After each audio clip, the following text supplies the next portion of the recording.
It's a great pleasure and a great privilege to be here this evening. A little overwhelming, if I might say so, and I'm overwhelmed. Let me just say that on all the years and the varying capacities that I've tried to work in India, the most fascinating period of time that I've had is in the automotive area.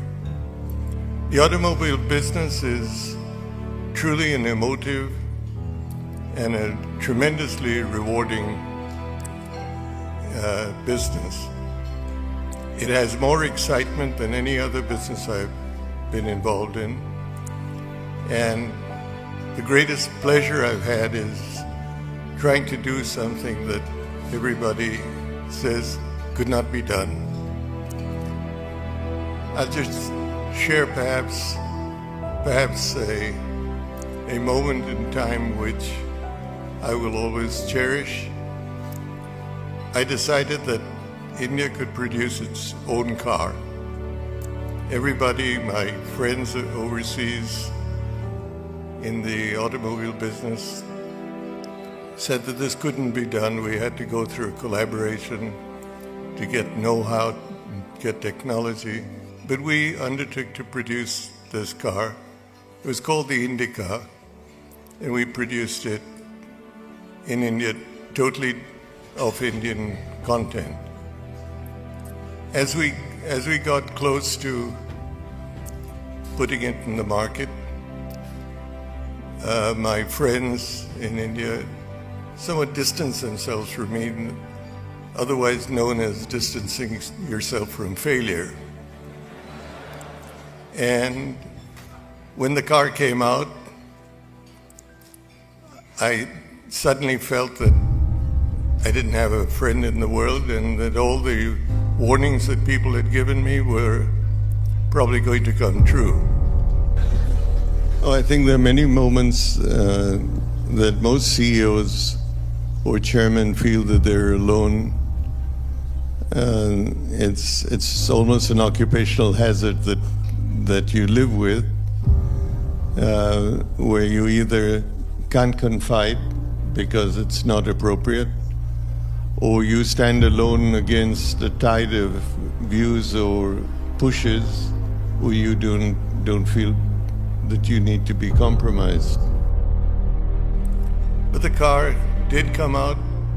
It did earn a 20% market share, and we showed that we could do something. Throughout the time I've been involved in business, there hasn't been anything that has equaled the excitement, the reward, and the exhilaration that the car industry has provided and can provide.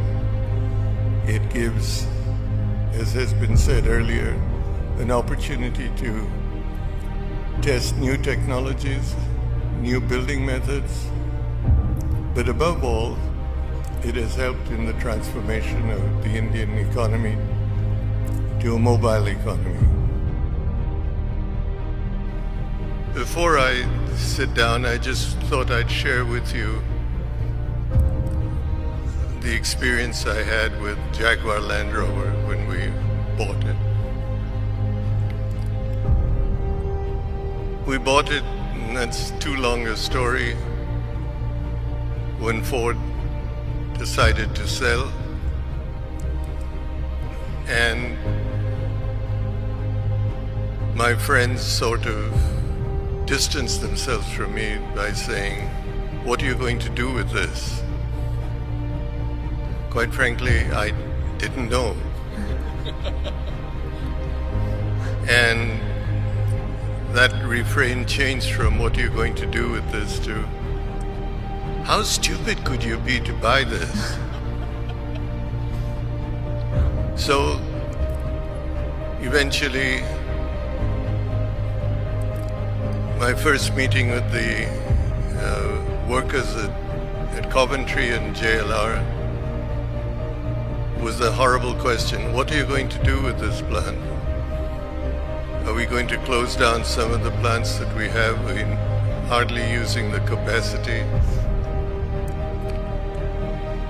And I just had no way to say that I knew what we were going to do. So finally, I stood up and said, why don't we do this? Why don't we shoulder to shoulder recreate the image that these two brands had and reignite the power of those two brands. It's a great pleasure to be involved in the industry, and a very humbling recognition to receive the award that's been bestowed today. I owe this to my colleagues in the company who have transformed this business, and I would like to thank the Automotive News who put together this award, and to say how much I cherish being included in the Hall of Fame. Thank you so much.